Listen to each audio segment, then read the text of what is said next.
La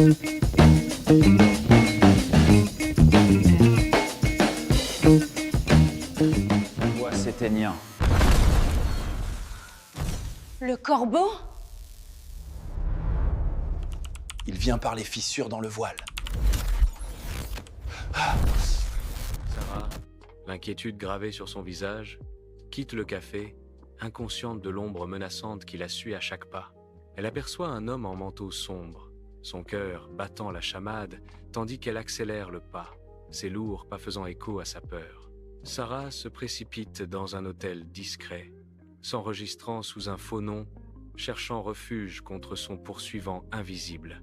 Dans sa chambre, elle verrouille la porte à double tour, puis s'effondre sur le lit, trouvant un bref et précieux moment de silence et de sécurité. Sarah est assise, le souffle haletant, devant un écran d'ordinateur sombre. Elle insère la clé USB, rouvrant les fichiers cryptés, tandis que des vidéos pixelisées et d'étranges symboles défilent sur l'écran. Ses yeux cherchent des indices, des fragments de vérité, tandis que les noms Chimère, Abyss, Némésis résonnent dans son esprit. Chaque nom de code résonne, prenant une nouvelle signification troublante alors qu'elle murmure « Chimère, Abyss, Némésis ». Son regard se fixe sur l'écran, une lueur de compréhension et une détermination inébranlable illuminant ses traits. Sarah, ses courts cheveux bruns encadrant des yeux perçants, est baignée dans la lueur froide de multiples écrans d'ordinateur, sa concentration absolue. Des diagrammes complexes, des équations quantiques et des plans d'appareils cryptiques défilent sur les écrans tandis qu'elle décortique chaque image des vidéos de Silas. Des murmures inaudibles et des voix déformées semblent s'échapper des fissures de la réalité, augmentant sa confusion au milieu de la pièce encombrée. La légère odeur de soufre persistant dans l'air. Ses yeux, rouges de choc, reflètent les images horribles de Silas se désintégrant, ses mots déformés. Voix métalliques résonnent, parlant de portails et de réalités superposées, alors que l'anxiété marque son visage. Elle se souvient des mots glaçants du clochard. Ils sont partout. Il nous regarde, son doigt pointant vers le ciel. Une profonde étrangeté l'envahit alors que l'ADN modifié de Silas Elias apparaît à l'écran, prenant une profonde inspiration pour se calmer. Dans son appartement, le téléphone de Sarah sonne bruyamment, un signal strident déchirant la nuit, son cœur battant la chamade d'effroi. La voix d'Anya, teintée d'une nervosité palpable, s'échappe du téléphone. J'ai des informations singulières concernant la disparition de Vigie. Sarah bondit, son regard perçant le paysage urbain à travers sa fenêtre. Une recherche désespérée de réponses dans l'étendue urbaine. Anya prévient, il y a des symboles ésotériques et des stigmates de distorsion de la réalité dans un entrepôt abandonné. La voix de Sarah transperce la tension, aiguë et urgente. Envoie-moi l'adresse. Maintenant, Sarah entre dans l'appartement d'Anya, où un lourd silence règne, brisé seulement par le nom d'Anya murmuré. Anya. Le visage pâle et les yeux brillants d'inquiétude décrit des glyphes et des distorsions, comme si la réalité se déchirait. Elle rit nerveusement, montrant du doigt les coins où les ombres dansent, décrivant les formes géométriques impossibles. Anya se frotte les tempes, la voix tendue. Je croyais devenir folle. Sarah, captivée par les ombres mouvantes, reconnaît d'étranges motifs, l'appareil photo de son téléphone capturant l'énigme étrange. Anya, les yeux écarquillés de terreur, murmure. Les vois-tu aussi? Tandis qu'elle décrit les hiéroglyphes chatoyants et fractales. Une ampoule explose dans un jaillissement d'étincelles, plongeant la pièce dans des ombres plus profondes, tandis qu'Anya murmure d'une voix rauque. Minuit, le chat d'Anya hurle, le poil hérissé, comme s'il sentait une présence invisible et malveillante se rapprocher. Sarah, la voix empreinte de terreur, appelle Anya, alors qu'Anya s'approche avec un sourire monstrueux et glaçant. Anya lévite, ses membres se tordant en forme contre nature, tandis que des ombres s'enroulent depuis les coins, formant un cercle menaçant. Nous devons ouvrir la porte! Non, j'ai dit non. Anya, arrête! Tu te mets en danger! Une voix gutturale et inhumaine s'échappe de la gorge d'Anya, tandis qu'une bave noire et épaisse sointe de sa bouche. Une sphère noire et pulsante engloutit la pièce, révélant une cité cyclopéenne de tours tordues et de gargouilles aux yeux rouges. Sarah hurle, son esprit vacillant au bord de la folie, et gifle violemment Anya, brisant l'horrible vision. Anya s'effondre, les ombres reculent, laissant derrière elle une odeur persistante de soufre et une atmosphère oppressante et lourde.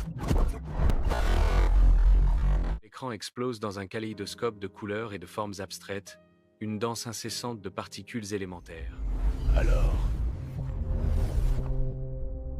nous trouverons ce chemin, quel qu'il soit. Un bourdonnement constant et désorientant, comme du bruit radio, résonne dans l'espace, soulignant le vide. Des éclairs de lumière apparaissent et disparaissent, symbolisant les éventualités infinies dans ce royaume fluide et sans substance. Qui suis-je? Je suis Silas. Silas, tu te souviens? Oui? Et vous?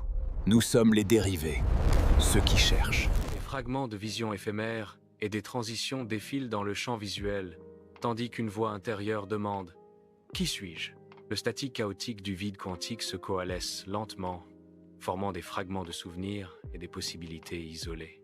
Une sensation de froid mordant se manifeste, accompagnée d'un bouleversement brutal et de distorsions spatiales, suggérant des entités massives.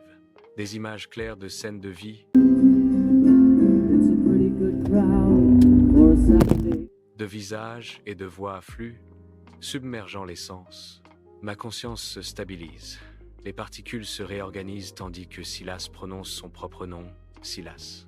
Silas, une présence lumineuse, apparaît au-dessus d'une mégalopole en dôme, accompagnée de formes scintillantes de lumière et d'ombre. La ville en contrebas est un spectacle à couper le souffle, un mélange vertigineux de ruines cyclopéennes et de structures cristallines. Une jungle cosmique luxuriante reconquiert le paysage urbain, s'entrelaçant avec l'architecture ancienne et futuriste.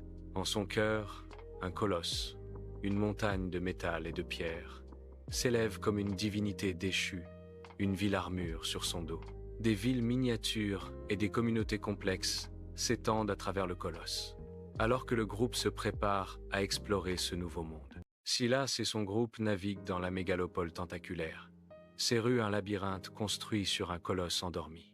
D'imposants bâtiments surdimensionnés se profilent, leur architecture suggérant des habitants qui ne sont que des ombres dans un monde qui n'est pas le leur. Silas, avec son appareil d'enregistrement, capte les murmures et les échos d'une conscience collective perdue. Une mélancolie lourde et silencieuse imprègne l'air, pourtant une curiosité palpable brûle au sein du groupe.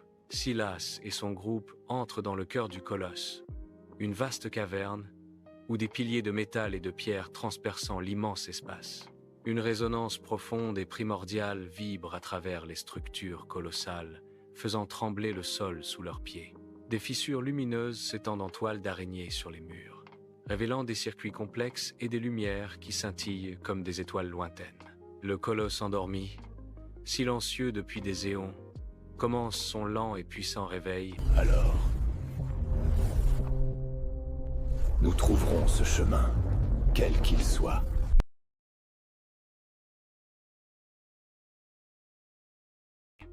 Une immense aura de puissance émanant de son cœur.